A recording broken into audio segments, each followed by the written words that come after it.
எல்லா ஸ்கூல்லயுமே கேண்டீன் இருக்கு. என்ன பொறுத்த வரைக்கும் ஒரு சர்டைன் ஏஜ் வரைக்கும் தயவு செஞ்சு இந்த பாக்கெட் மணி ஸ்கூலுக்கு குடுத்து அனுப்புறத தயவு செஞ்சு ஸ்டாப் பண்ணணும். பண்ணக்கூடாது. ஓகே. அன்லெஸ் அதர்வைஸ் உங்களுக்கு உடம்பு சரியில்ல, உங்களால வந்துட்டு சமைக்க முடியல, பண்ண முடியலன்னா கூட கடையில ஏதாவது வாங்கி நீங்க கொண்டு போய் ஸ்கூல்ல கொடுத்துட்டு வாங்களே தவிர்த்து இதை என்கரேஜ் பண்ண வேணாம்ன்றது என்னோட கருத்து. ஓகே. ஏன்னா இப்ப வந்து ஆப்வியஸா என்ன ஆகுது, நம்மளுக்கு நிறைய ஜங்க் ஃபுட் வந்து நம்ம சாப்பிடக்கூடாது. இப்ப வந்து 2 வீக்ஸ்க்கு முன்னாடி கூட பார்த்தேன். ஏதோ சம் ஜங்க் ஃபுட் சாப்பிட்டு ஐ திங்க் இன் கேரளா ஒரு சின்ன குழந்தை வந்து இறந்துட்டாங்க. ஓகே. ஆனா நம்ம நம்ம யாரும் இதை பேனும் பண்ண மாட்டோம். நம்ம வந்து எல்லா கடையிலயும் நம்ம வந்து இது வந்து விற்போம். அப்ப குழந்தைங்களோட கண் முன்னாடி தெரியும் போது அவங்க சாப்பிட தானே செய்வாங்க. பட் நம்ம காசு ஃப்ரெண்ட்ஸ் எல்லாம் சாப்பிடுறாங்க, எனக்கு மட்டும் எங்க அம்மா அந்த இடத்துல நோ சொல்றாங்க.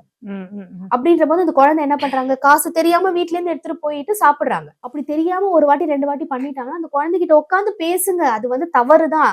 அவங்க வந்து நீ திருடிட்ட, உனக்கு இந்த பழக்கம் எங்க வந்ததுன்னா ஒண்ணும் பண்ண முடியாது. நம்ம அந்த இடத்துல நம்ம திருப்பி திருப்பி 6 மாசம் ஹோல்ட் பண்ணிருப்பாங்க. அதுக்கப்புறம் திருப்பி பண்ணதான் செய்வாங்க அவங்க. ஏன் நம்ம அந்த இடத்துல பேச மாட்டேங்கிறோம்? உனக்கு என்ன வேணாலும் சொல்லு, அம்மாவால முடிஞ்சது என்ன செஞ்சு தரணும், அத வந்து நீ சாப்பிடுன்ற அந்த ஒரு டிஸ்கஷன் கொண்டு வரணும். ஆனா அந்த இடத்துல குழந்தைங்க என்ன சொல்லுவாங்கன்னா, ஹோட்டல்ல செய்யற மாதிரி சரியா நீனு, அந்த டேஸ்ட் வர மாட்டேங்குதுன்னு எல்லாம் சொல்லுவாங்க. என்னால இவ்வளவுதான் கொடுக்க முடியும். இந்த மணி வந்து உனக்கு இவ்வளவுதான், இவ்வளோ ஏஜ்ல உனக்கு இவ்வளவுதான் தர முடியும். அதை வச்சு ஹெல்த்தியா நீ என்ன வாங்குறியோ வாங்கு.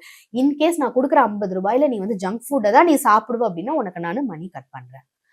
அண்ட் தயவு செஞ்சு எல்லாம் இப்படி அப்படியே வச்சிருப்போம்ல, நம்ம கண்ணுக்கு தெய்யற மாதிரி எல்லாம் வச்சிருக்கிறத அவாய்ட் பண்ணுங்க. மந்த்லி நம்ம தாத்தா பாட்டி காலத்துல எவ்வளவு அழகா பட்ஜெட் எழுதி, நம்ம இப்ப ஜிபேன்னு ஒண்ணு இருக்கிறதுனால நம்ம எங்க வேணாலும் அதை எப்படி யூஸ் பண்றோம்னு நம்மளுக்கு தெரியவே மாட்டேங்குது. அந்த மாசத்துக்கான செலவுகளை அழகா நோட்ல எழுதுங்க. உங்க குழந்தைங்களுக்கு எவ்வளவு நம்ம கொடுப்போன்ற எழுதி அவ்வளவு மட்டும் காசை வீட்டுல வச்சுக்கிறதுக்கு நம்ம அந்த ஹேபிட்டை வந்து கொண்டு வரணும். அண்ட் நம்ம குழந்தைங்களுக்காக சேவிங்ஸ் எல்லாம் பண்றோம்ல,